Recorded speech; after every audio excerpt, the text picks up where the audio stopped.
Many of the most expressive works of the early 20th century rely on the same additive logic used to describe the physical world.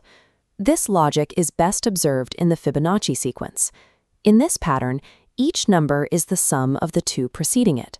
1 plus 1 is 2, 1 plus 2 is 3, 2 plus 3 is 5, and so on.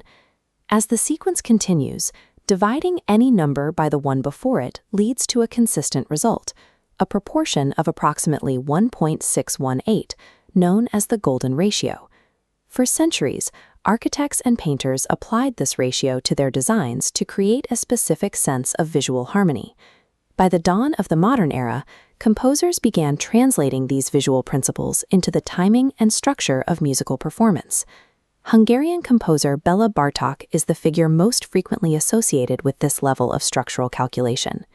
His Music for Strings, Percussion, and Celesta provides a clear map of this intent. The first movement lasts exactly 89 measures. Multiplying this by the golden ratio identifies measure 55 as the structural peak, the exact moment the movement reaches its most intense climax. Bartók even applied these numbers to his harmonic language, building chords using intervals of exactly 2, 3, 5, and 8 semitones.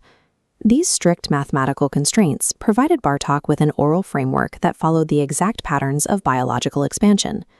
Claude Debussy is often remembered for a more intuitive approach, celebrated for creating music that feels like a shimmering, unstructured atmosphere. However, scores for works like La Mer reveal a rigid mathematical order beneath the fluid surface. Analysis of the piece shows that Debussy timed the entry of his primary musical themes to align with golden ratio divisions of the total performance time.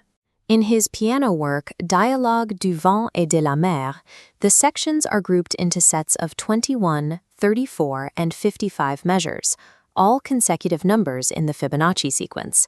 Using these proportions allowed Debussy to achieve a dynamic balance, giving the music the ability to breathe and evolve without following traditional classical forms.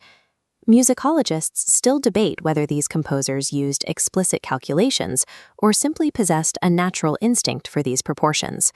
These same proportions define the internal sequential spiral of the nautilus shell.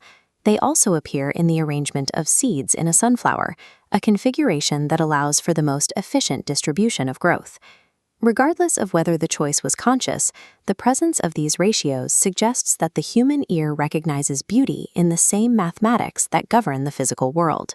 In the masterworks of Bartók and Debussy, the complexity of modern sound finds its foundation in the geometric order of nature. This was brought to you by Notes and Silences. Thank you for listening.